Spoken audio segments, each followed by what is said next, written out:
este viaje de hoy día por la palabra del Señor. ¿Estamos listos? Muy bien. Dice, versículo 31, cuando el Hijo del Hombre venga en su gloria y todos los santos ángeles con él, entonces se sentará en su trono de gloria y serán reunidas delante de él todas las naciones, y apartará los unos de los otros como aparta el pastor las ovejas de los cabritos, y pondrá las ovejas a su derecha y los cabritos a su izquierda. Entonces el rey dirá a los de su derecha: venid, benditos de mi Padre, heredad el reino preparado para vosotros desde la fundación del mundo. Porque tuve hambre y me disteis de comer, tuve sed y me disteis de beber, fui forastero y me recogisteis, estuve desnudo y me cubristeis, enfermo y me visitasteis, en la cárcel y vinisteis a mí. Entonces los justos le responderán diciendo: Señor, ¿cuándo te vimos hambriento y te sustentamos, o sediento y te dimos de beber? ¿Y cuándo te vimos forastero y te recogimos, o desnudo y te cubrimos? ¿O cuándo te vimos enfermo o en la cárcel y vinimos a ti? Note la respuesta del versículo 40.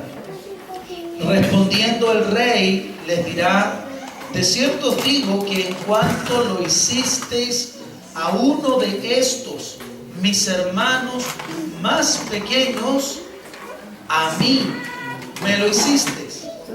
Entonces dirá también a los de la izquierda: apartaos de mí, malditos, al fuego eterno preparado para el diablo y sus ángeles. Porque tuve hambre y no me disteis de comer, tuve sed y no me disteis de beber, fui forastero y no me recogisteis, estuve desnudo y no me cubristeis, enfermo y en la cárcel y no me visitasteis. Entonces también ellos le responderán diciendo, escuche la palabra, Señor, Señor. Le dicen: ¿cuándo te vimos hambriento, sediento, forastero, desnudo, enfermo o en la cárcel y no te servimos? ¿Puedes subrayar esa palabra? No te servimos. Verso 45, entonces le responderá diciendo: de cierto os digo que en cuanto no lo hicisteis a uno de estos más pequeños, tampoco a mí lo hicisteis. E irán estos al castigo eterno y los justos a la vida eterna. Oremos un momento. Amén. Padre amado, abre nuestros ojos para poder comprender las verdades de tu reino, tus verdades, Señor. Señor, que estas palabras se transformen en vida, en aliento para nosotros. Estamos aquí sedientos y hambrientos de ti, de tu palabra. Señor, suple y sacia esa necesidad conforme a las riquezas de tu gloria, Jesús. Te amamos, Señor, y te agradecemos por habernos escogido para escuchar tus palabras. Gracias, Señor. Te bendecimos y te pedimos sabiduría y revelación. Amén. Aleluya. Hermanos, hay muchas cosas aquí, muchas. Pero yo voy a tratar de puntualizar porque esto es solamente un puente para llevarnos al punto de vivir. Primero que todo, decirles algo interesante sobre estos versículos. Claramente hablan de la persona de Jesús. Amén. Claramente está hablando de la venida del Señor, ¿cierto? Y de lo que va a ocurrir cuando Él venga. Cuando Él venga en gloria, dice, y se siente en su trono de gloria. ¿Que va a estar dónde? En Israel, ¿verdad? En Jerusalén. Fíjense lo que va a ocurrir. Dice que van a ser traídas delante de Él todas las naciones. ¿Ah? Van a venir delante del Señor a presentarse delante de Él, y el Señor va a hacer una separación, va a poner a unos a su derecha y a otros a su izquierda. Tal como un pastor separa de su grey a las ovejas y a los cabritos. Nosotros sabemos, y esta figura es importante tenerla presente, nosotros sabemos que las ovejas y los cabritos tienen elementos que les distinguen a unos de otros. Las ovejas son mansas e inofensivas. Ellas son indefensas. Las ovejas no tienen en su forma física ninguna capacidad defensiva. Y no solo en su físico, sino también en su proceder, son muy mansas, son temerosas, se alejan, huyen, ¿verdad? Cuando no conocen al pastor, ¿qué es lo que hacen? Se corren, ¿verdad? Porque saben que son indefensas. Cuando el lobo ataca, no hay mucho que las ovejas puedan hacer excepto balar, ¿cierto? Pidiendo ayuda o avisando probablemente a través de ese balido. Por otro lado, los cabritos tienen una forma distinta y un carácter, si pudiéramos decir, también diferente. Los cabritos son chúcaros, ¿verdad? Son complicados. No son mansos como las ovejas, sino que tienen un carácter difícil, un carácter complicado. Son difíciles de alcanzar, etc.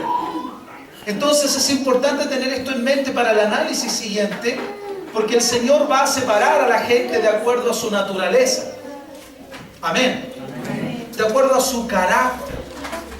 El Señor va a separar, como el pastor separa a las ovejas de los cabritos, así el Señor va a poner a las ovejas a su derecha y a los cabritos a su izquierda. Y fíjense, queridos hermanos, el Señor va a comenzar con las ovejas diciéndole: venid, benditos de mi Padre, entren, hereden el reino preparado para ustedes desde la fundación del mundo.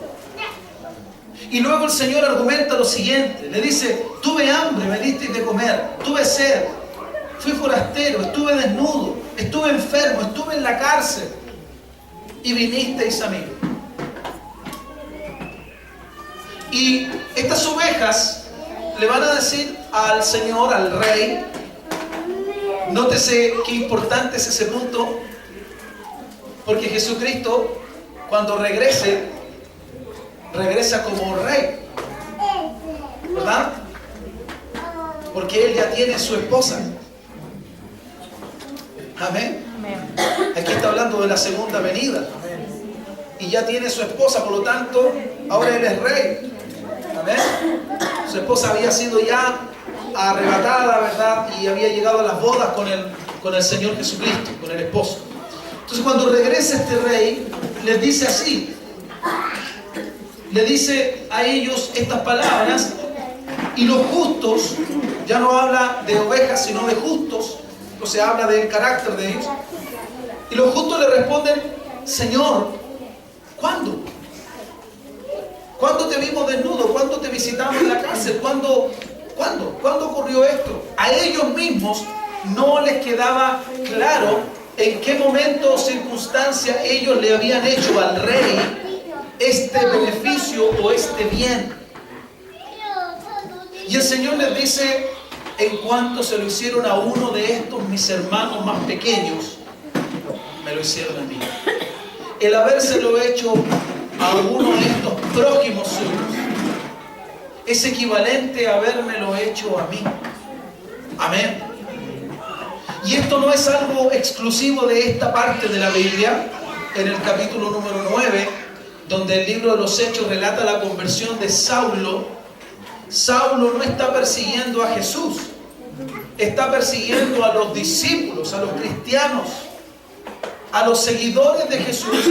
Pero cuando este haz de luz cae del cielo y le rodea, y Saulo cae del caballo, la voz del Señor Jesucristo, bendito sea Él, le dice: yo pienso en la capacidad que tiene Jesús de defender a los suyos. Aleluya. Y le dice: Saulo, Saulo, ¿por qué me persigues? Saulo no andaba detrás de Jesús, andaba detrás de los discípulos de Jesús. Pero como en el Evangelio todo es bajo autoridad, y por eso es importante que la iglesia de Jesús comprenda ese concepto, comprenda que fuera de autoridad no hay autoridad. Si uno actúa fuera de la autoridad delegada, no hay autoridad, hay falsedad. Y por lo tanto no hay autoridad, no va a haber fruto como Dios desea que haya. El Señor le dice a Saulo, ¿por qué me persigues? Cuando en realidad Saulo estaba persiguiendo a los cristianos. Y Jesús toma personal lo que le hacen a los cristianos, se lo están haciendo a Él, porque Él es el Señor de los cristianos. Amén. Amén. Por eso Él dice, el que a ustedes recibe, a mí me recibe, y Él también está bajo autoridad, y el que me recibe a mí, recibe al que me envió. Aleluya. La autoridad en la Biblia. Es un importante tema, hermanos. Hay crisis hoy día en los hogares, en la sociedad, en las familias, en las naciones, porque nadie quiere respetar las autoridades. Todos quieren saltarse por encima de las autoridades, y en eso no hay bendición, sino lo contrario. Pero el Señor, tomando ese ejemplo, está acá diciendo, en cuanto le hicieron ese beneficio a estos, me lo hicieron a mí. Y leemos también de que ocurre lo mismo, pero al revés. El Señor se refiere a los cabritos, ¿cierto? Y les habla sobre lo que no hicieron. Y yo quiero dejar simplemente en claro lo siguiente con esta lectura. Hay mucho más que decir, pero quiero dejar en claro este punto, hermanos. Ahí es donde la iglesia ha fallado. Estuve desnudo y enfermo y en la cárcel y vinisteis a mí. Fui forastero y me recogiste. Ahí es donde la iglesia.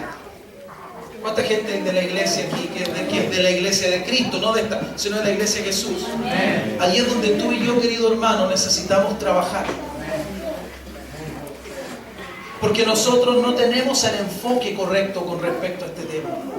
El Señor dice, si yo le hago un bien a José Luis, porque él es hermano mío, porque él es hermano de Jesús. La Biblia dice que Jesucristo es el primogénito, el primero entre muchos hermanos. Jesús no solamente nuestro Señor, lo es, pero Él también se identifica con nosotros como hermanos cuando venimos a ser hijos del mismo Padre, ¿cierto? Amén. Y cuando yo le hago un bien a José Luis, Jesús lo toma como si yo se lo estoy haciendo a Él. Quiero decirles algo que a mí me llamó la atención, me impactó, de este capítulo 25, versículos 31 en adelante, porque el Señor habla de manera tremendamente drástica. Dice que los justos van a ir a la vida eterna y los otros van a ir al castigo eterno. Mientras que uno reciben bendición del Señor, otros reciben maldición de la boca del Señor. Subraya el versículo si desea, por favor. Versículo 41. Entonces dirá también a los de la izquierda, apartados de mí, malditos, al fuego eterno preparado para el diablo y sus... Y yo quiero, ¿sabes lo que me golpeó el Señor a mí? Yo quiero que tú me digas, ¿cuál es el pecado por el cual esta gente va a ir al infierno? Iglesia, ¿me estás escuchando? Yo te estoy hablando del corazón, del amor del Señor hoy día. ¿Cuál es el pecado que se menciona aquí en estos versículos que va a ser acreedor a este grupo de personas de ir al infierno, al mismo lugar donde va a ir el diablo y sus ángeles? ¿Cuál es el pecado? ¿Fornicación? ¿Robo? ¿Mentira? ¿Adulterio? ¿Hechicería? ¿Vicio? ¿Drogadicción? ¿Alcoholismo? ¿Pornografía? ¿Asesinato? ¿Cuál es el pecado? Dime, ¿cuál es el pecado que menciona el Señor aquí por el cual ellos se van a ir a la perdición? No ayudar al próximo.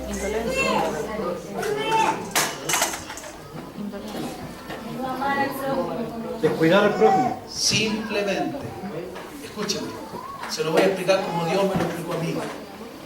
El pecado es no lo malo que hicieron, sino lo bueno que no hicieron.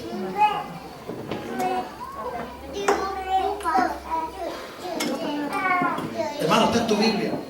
Léelo. Por eso yo me gozo. A mí el otro día viene y me dice el pastor para la organización de la vigilia, ¿dónde podríamos hacer? Nos gustaría hacer la próxima reunión. Yo les digo, hagámoslo en nuestra congregación. Ok, vamos a ir todos. Dios proveerá. Y yo delante les agradecía, ¿verdad? Por la colaboración. Yo ni sé cómo salió, sé que Dios lo proveyó y salió. Amén. Totalmente confiado de que Dios lo iba a hacer. Y fuimos bendecidos, ¿o no? Amén. Muy bendecidos. Dios nos bendijo como casa, como dueños de casa, como anfitriones. Amén. Amén. Mi corazón estaba contento, agradecido. Yo creo que de ustedes también. Amén. Que nuestros huéspedes se fueron felices. ¿Verdad? Te voy a decir algo. Esos huéspedes son hermanos de Jesús. Amén. Así que el bien que le hicimos a esos huéspedes, se lo hicimos al Señor. Aleluya. Amén. Por lo tanto, los bienaventurados somos nosotros. Y por eso yo agradezco que Dios nos permita y nos esté mostrando ese camino, el camino de las buenas obras, el camino de poder ayudar a otros, el camino de preparar una conferencia, de darle comida a la gente que va a venir, porque el bien que le hacemos a esa gente, se lo estamos haciendo al Señor. Aleluya. Y el Señor es el que retribuye. Mira qué bueno es Dios. Él es el que provee. Y una vez que uno hace lo que hizo con lo que Él proveyó, Él todavía a uno lo bendice. Alabado sea el Señor. Ese es el camino que debe tomar la iglesia de Jesús en este tiempo hacia afuera. La maldición de la iglesia de hoy y la maldición por la cual ellos atribuyeron maldición a sus vidas, Jesús les dijo malditos, fue porque ellos estaban allí, pero no estaban allí para nadie más que para ellos mismos. Vieron al forastero y no les importó. Vieron al encarcelado y no les importó. Vieron al que estaba desnudo y no les importó. Vieron al que tenía hambre y sed y no les importó. Y Jesús dice, a mí me importa. Y yo quiero, iglesia, que a ti te importe. Pero nosotros, la iglesia, nos llevamos haciendo reuniones con la iglesia. Y nos llevamos alumbrándonos, ¿sí o no? Amén. Unos a otros nos alumbramos. Y Dios dice, hay tanta gente que no tiene ni una pizca de luz. Tiene que haber un cambio en ese enfoque, hermano. Yo les dije la otra vez, yo le creo al Señor cuando Dios me habla. Dios me dijo, voy a levantar las manos secas de esta iglesia.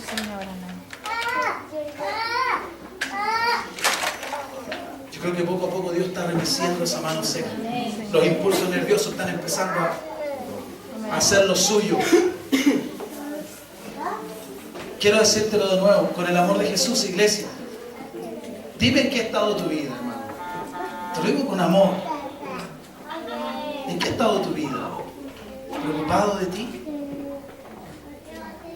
Es que mis cositas, es que mi casita, es que mi trabajito, es que mis sueñitos, es que mis proyectitos. Y Dios, ¿sabe a dónde nos va a llevar ese camino? De mí, mis proyectos, mi casa, mis cosas, lo mío, mis cuentas, mis necesidades, lo mío. ¿Sabe dónde nos va a llevar? Dígame usted dónde nos va a llevar. Al castigo eterno. Amén. Y nosotros le vamos a decir, note la respuesta, los de la izquierda, ¿verdad? Los cabritos, no le dijeron, oye Jesús. ¿Cómo le respondieron? Señor. ¡Wow! Y hay otra cosa que el Señor a mí me muestra en esto. No le está hablando a gente que no lo conoce. ¿Y por qué le digo esto? Porque si usted lee el capítulo 25 completo, se va a dar cuenta que el Señor está en una misma línea.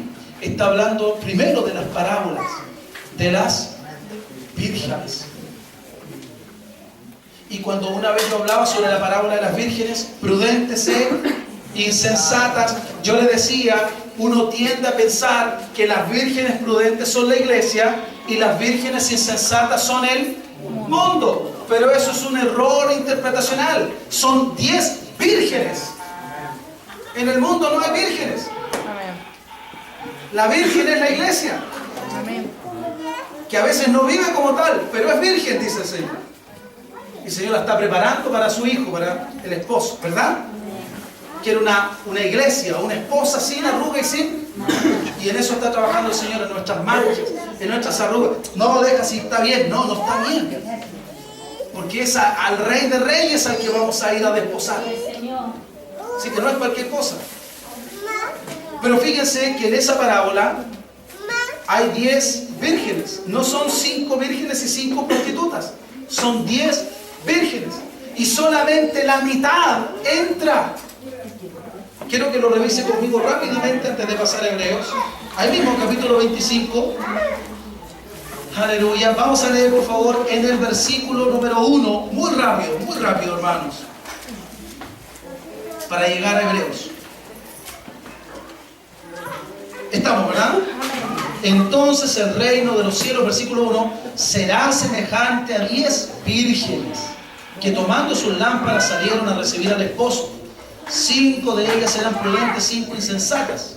Las insensatas, tomando sus lámparas, no tomaron consigo aceite, mas las prudentes tomaron aceite en sus vasijas juntamente con sus lámparas.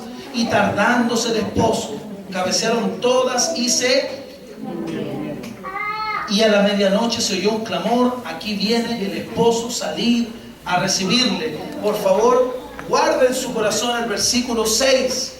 A la medianoche se oyó la voz del esposo. Se oyó un clamor que anunciaba que el esposo está cerca.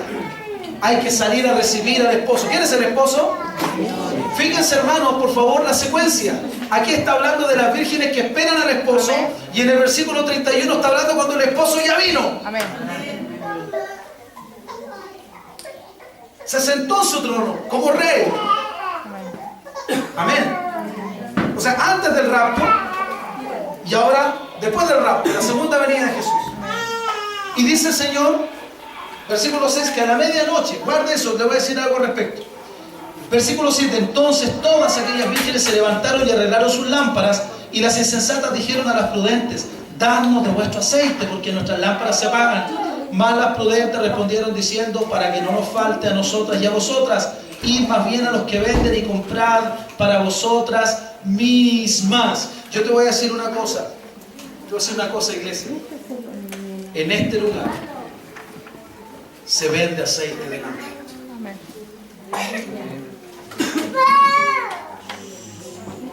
Entre comillas, se vende. ¿Qué dijo ahí? Vayan donde. Cuando tú te congregas aquí, cuando tú vienes aquí, yo te voy a decir lo que tú puedes llevar en tu vasija. ¿Cuántos están esperando que el Señor aparezca?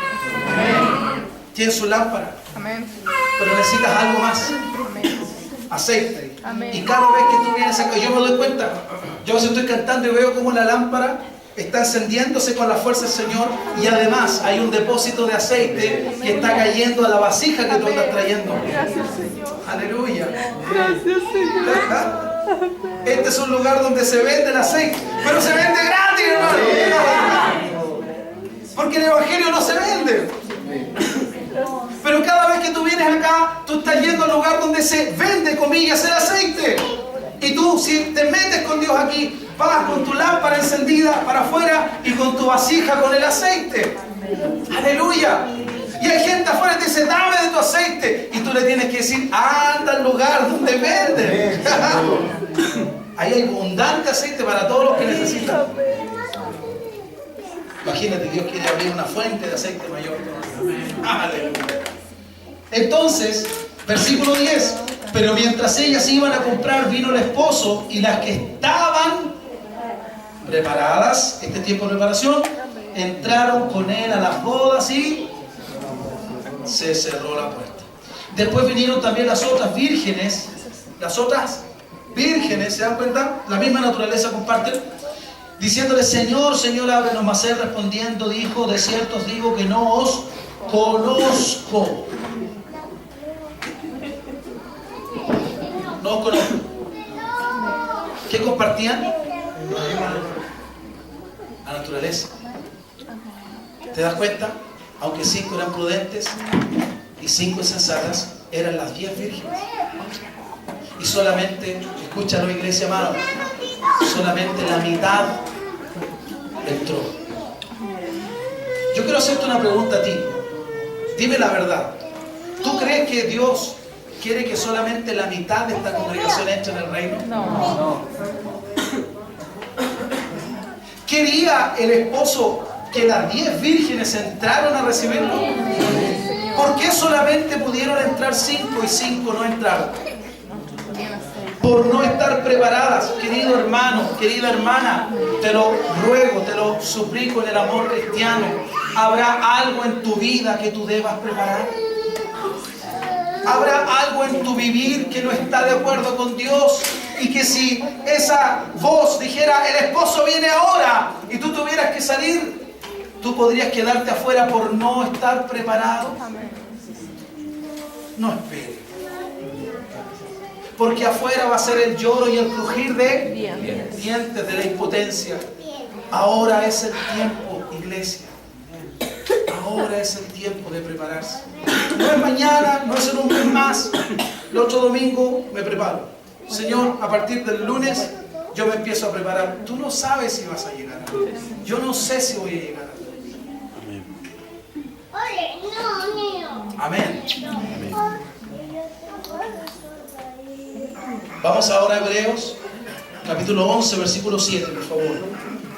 ¿Se acuerdan que le dije que guardara la palabra medianoche? ¿Qué le pasó a las vírgenes a la medianoche? Vino el ¿Qué le esposo. pasó? Vino el esposo. ¿A quién estaban esperando? ¿Saben lo que yo veo? Yo veo un montón de hermanos cristianos que están así.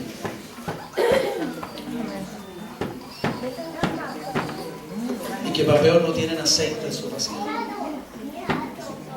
Iglesia amada, te lo digo en el amor de Jesús. Gracias al Señor por tu trabajo. Gracias al Señor por tu casa, por tu esposo, por tu esposa, por tus hijos y hijas. Gracias, gracias por tus bienes, gracias. Dale las gracias al Señor por todo eso. Pero hermano, nada de eso te va a recompensar si tú te quedas fuera. Déjame decirte algo que es difícil de decir, pero que tú tienes que escuchar. Si el rapto, el arrebatamiento ocurriera en cualquiera de estos minutos y tú no entras por tu casa, tu trabajo, tus hijos, tu esposo, tu familia, tu nieto, tu primo, lo que sea, yo te voy a decir lo que el diablo va a tomar de ti en el tiempo de la gran tribulación. Va a tomar exactamente todo aquello que tiene valor para ti.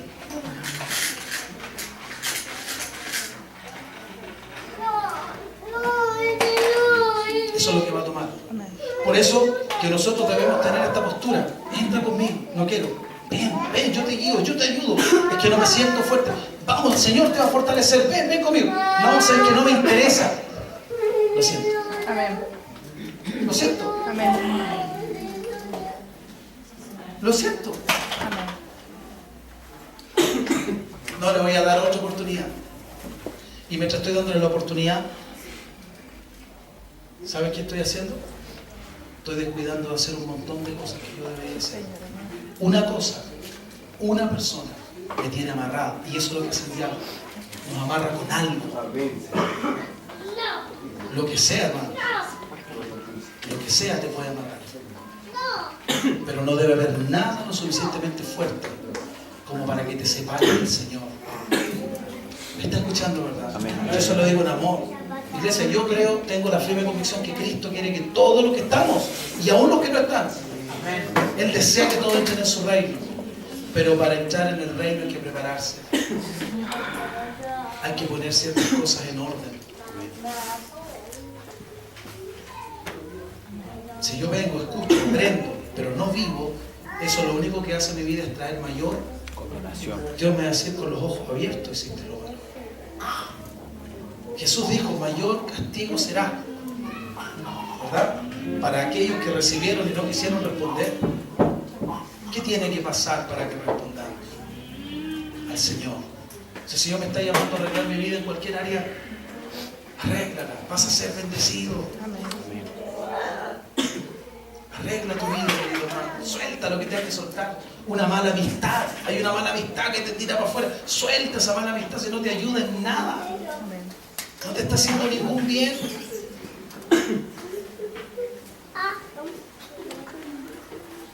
Pastor, es que mi trabajo. ¿Saben qué? Si mi trabajo me fuera a hacer perderme el cielo, te lo digo, Dios sabe que no miento. Yo abandono mi trabajo.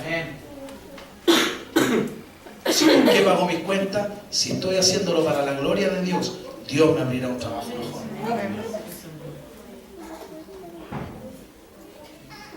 Si una relación que no está en el orden me va a dejar fuera, yo arreglo esa relación. Me cueste lo que me cueste, la arreglo para poder entrar. Recíbelo, querida iglesia. Es el amor del Señor. Es el amor del Señor el que nos habla estas cosas. Estamos en la hora de la medianoche, ¿eh? Del cabeceo. Uno ve las iglesias, están todas así. Todos están bien, pero muy pocos están viviendo bien. Pero todos están bien, ¿sí o no? ¿Es así o no? Uno se encuentra con hermanos, gente de otra iglesia. No, mi iglesia estamos fantásticos. Perdón. Define fantástico. Definamos el concepto para que entendamos de qué estamos hablando. Y hay gente que está en iglesias que no van para ninguna parte y no quieren soltar esa iglesia, hermano. ¡Oh, qué tremendo! Tan seco, pero seco como la tierra que veía el hermano su sueño. Pero no, es que es mi iglesia, es que yo recibí al Señor aquí. ¿Y qué te dijo que el Señor te hizo recibir para que tú quedaras amarrado con eso? Si Él te hizo recibir al Señor ahí para que tú estés amarrado al Señor. Si Jesucristo me dijera, Gabriel, te vas de esta iglesia a donde yo te voy a ¿sabes lo que voy a hacer yo? Yo voy a decir, hermano, lo voy a echar de menos. Pero mi Señor me habló. Así que fue un gusto conocerlo. Amén. ¿Es así? Amén, sí, Señor. Es así, hermano. Si nosotros somos de Él, no somos de esta iglesia. No somos de este pastor, de esta mujer, de este hombre, de esta o de esta otra organización. Ahora, si yo me quiero ir de aquí por un arreglín personal, me fui al lado de la maldición. No. Amén. Porque a mí me han ofrecido irme de aquí. Va a tener sueldo, va a tener auto, casa, estas condiciones. ¿Y eso a quién le sirve? ¿A quién le va a servir eso? ¿Cómo se te quiere ir a maldecir, Gabriel? Anda. Si mi fe tiene precio, yo me voy a vender por una posición. Yo he tenido gente acá en la iglesia que en algún momento me dijo, el Señor me habló que me tengo que ir. Ya, perfecto, ¿y dónde te vas? ¿Y qué te dijo el Señor? No, me dijo que... Perdón, ¿y de dónde te habló? De la Biblia, mire. Hermano, esto no tiene nada que ver. Pero en su corazón ya habían tomado la decisión que se querían ir. ¿Está bien? ¿Está bien? Yo soy libre de esa sangre, Señor.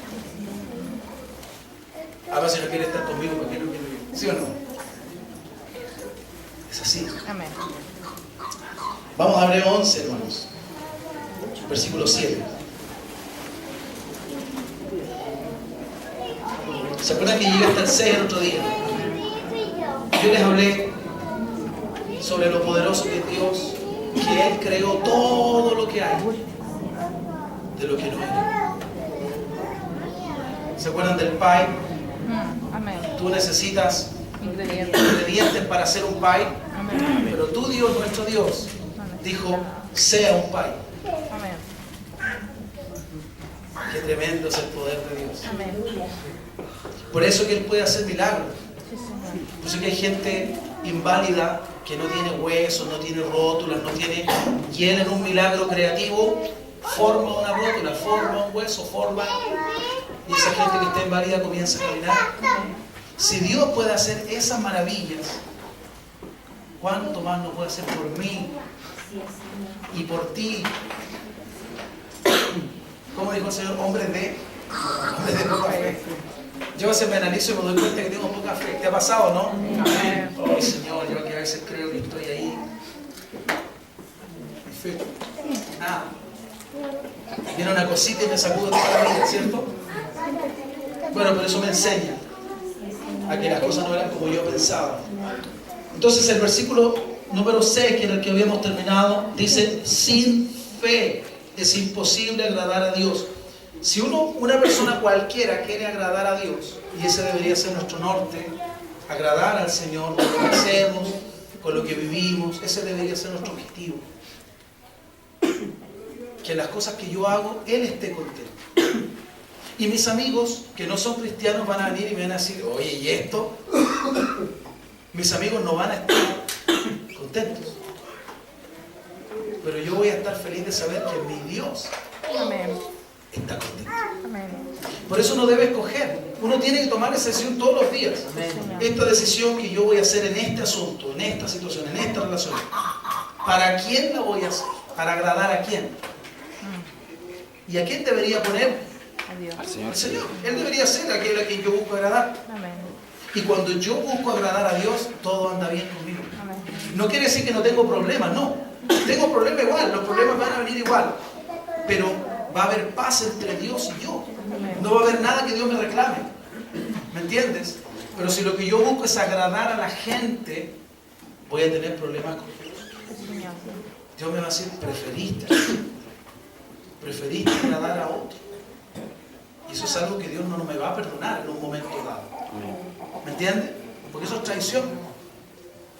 Y a Dios no le gusta, a nadie le gusta ser traicionado. Es doloroso ser traicionado, ¿sí? Amén. Dios también se duele. Si Dios no es una máquina, es un ser, un bendito ser. Entonces, sin fe es imposible agradar a Dios. ¿Y qué es la fe? Yo dije el otro día que la fe era la convicción, lo que uno cree. Lo que uno cree con respecto a Dios.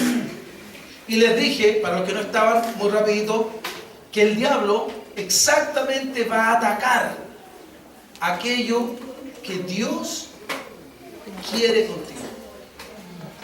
Ejemplo, tú toda la vida has caminado por aquí y nunca has tenido problemas. Pero un día Dios dice: ¿sabes qué? Yo quiero que tú avances por ese sendero. Yo quiero que tú camines. Tú has caminado por tu cuenta, por la cuenta de otros, pero ahora soy yo el que quiero que andes por aquí. ¿Sabe lo que va a ocurrir?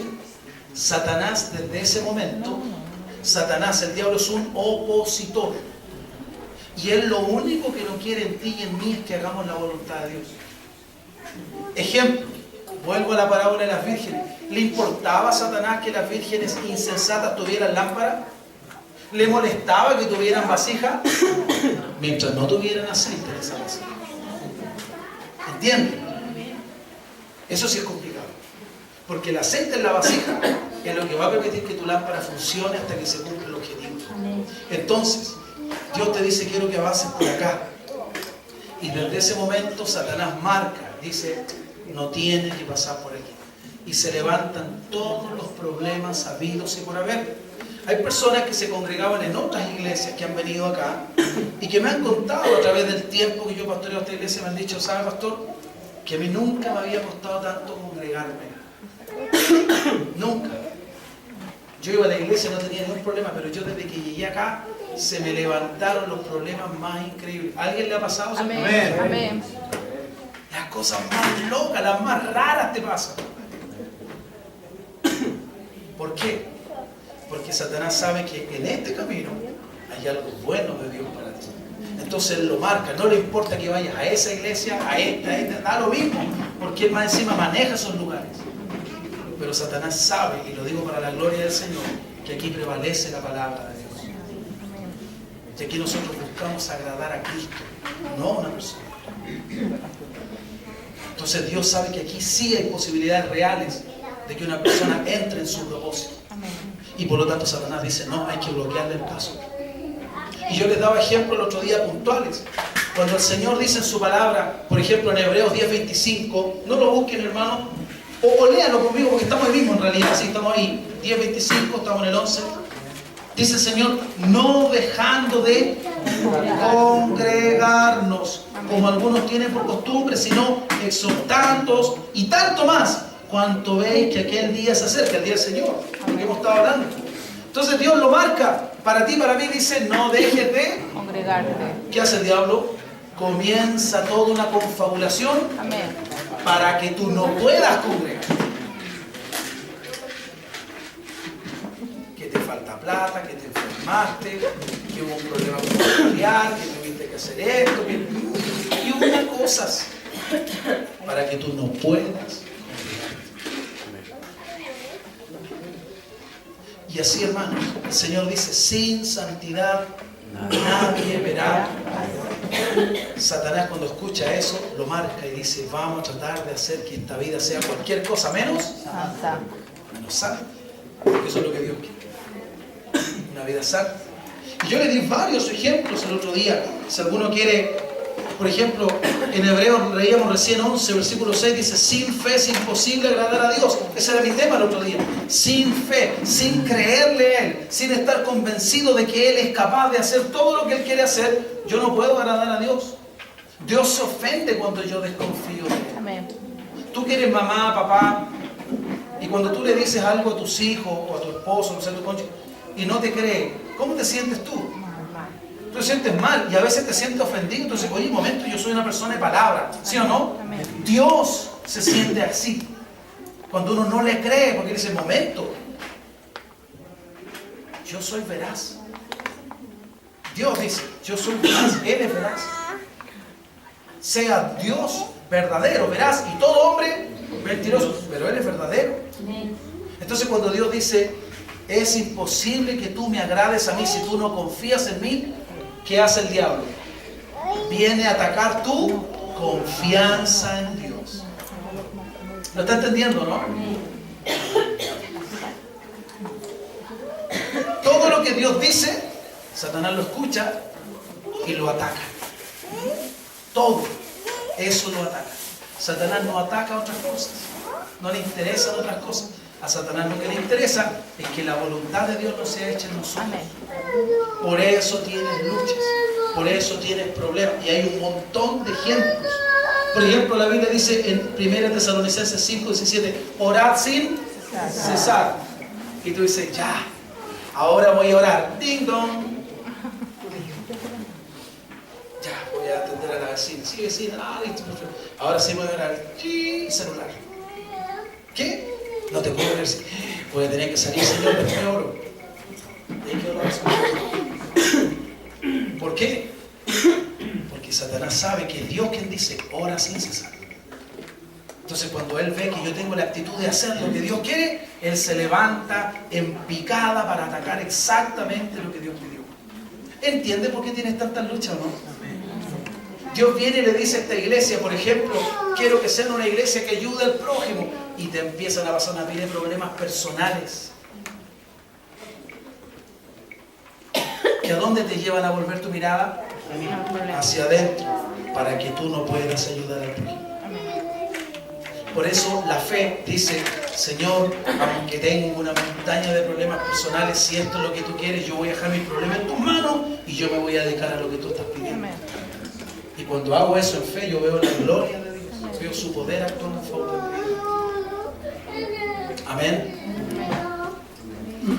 Llegamos por fin al versículo 7. Hay algo importante en el versículo 7. Y esa es una palabra específica, por eso que yo di todo este preámbulo. Es una palabra específica que Dios me entregó para la vida. Estaba ese día el hermano Rodrigo, bueno, su familia, ¿no? Estaba yo, estaba la familia de hermano Marité, yo no me acuerdo quién más estaba. Pero mire lo que dice el versículo 7. Por la fe, Noé. ¿Qué hizo Noé? Cuando fue advertido por Dios acerca de cosas que aún no se veían. Fue advertido por Dios acerca de cosas que todavía no se veían y que por lo tanto no ocurrían. Cosas que no estaban ocurriendo, ni pensaban ocurrir aún. Pero cuando él fue advertido por Dios de estas cosas, dice, con temor preparó el arca en que su casa, su familia se salva. Miren qué maravilloso es esto, hermano. y por esa fe condenó al mundo y fue hecho heredero de la justicia que viene por la fe. Él creyó a Dios. Miren lo maravilloso de esto, y este es el desafío para nosotros, iglesia. Escúchame, por favor. Dios quiere que tú y yo creamos aún sin ver. Que para nosotros sea suficiente con el hecho de que Dios nos haya advertido. ¿Ok? Muchas veces uno no toma precauciones de ciertas cosas hasta que nos ve el peligro.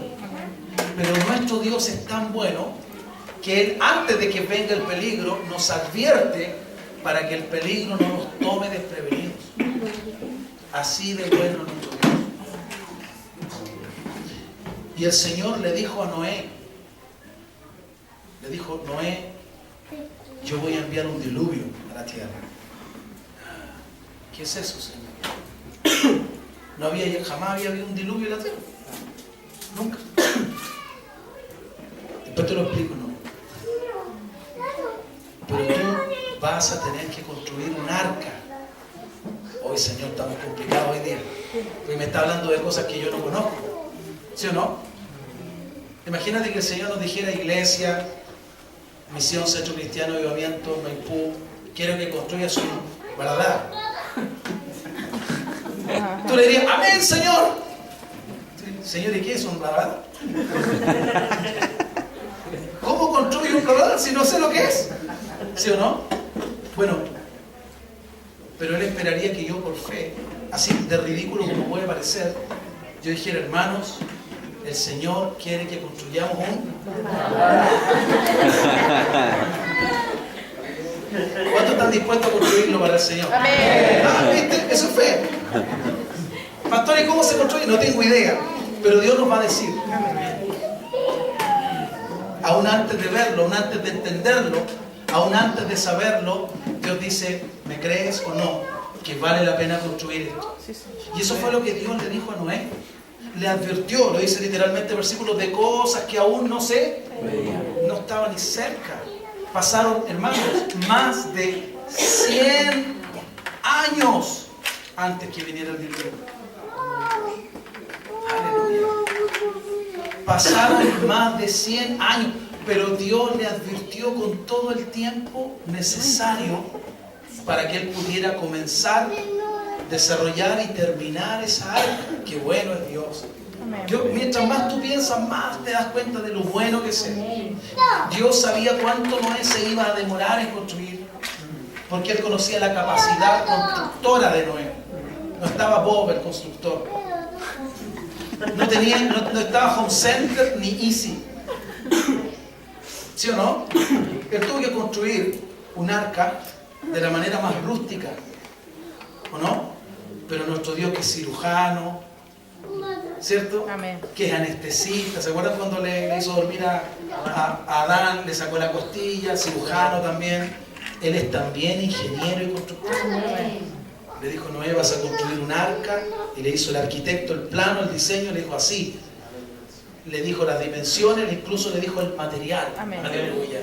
Qué específico es el Señor. Qué específico es Dios. No te apures. No te apures en aquello que Dios no te está apurando. Amén. Recibe esto que estoy diciendo. No te apures en lo que Dios no te está apurando. A lo que Dios le está poniendo apuro, apúrate. Él sabe por qué te está apurando. Pero hay cosas que Dios no te está apurando y que tú estás apurando. No te apures, porque puedes estropear.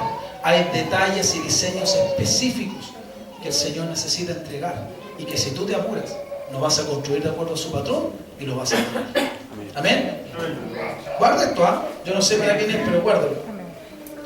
Entonces Noé le cree a Dios sin verlo, solo porque sabe que Dios es un ser confiable, y comienza a construir. Y mira qué maravilla, el versículo dice que prepararon un arca en el que se salvase. Dios sabía incluso quiénes se iban a salvar. Aleluya.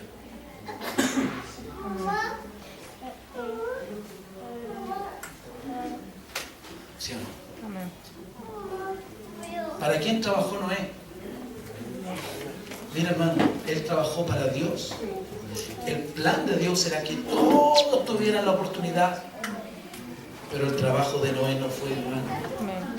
Aunque todos malgastaron la oportunidad, Dios bendijo a Noé y a su casa por haberle creído y haber actuado. Amén. Amén. Yo quiero que Dios me bendiga a mí y a mi casa. Amén. Puede decirle usted, Señor, yo quiero que me bendigas a mí Amén, Señor. y a mi casa. Y voy a moverme en fe. Y aquí está el desafío. Termino con esto. Termino con esto. Hermanos, la palabra que el Señor me dio, específica para la Lapinta, y aquí están ustedes entre medio de esto. Dejemos la grabación hasta ahí. Esto es nuestro.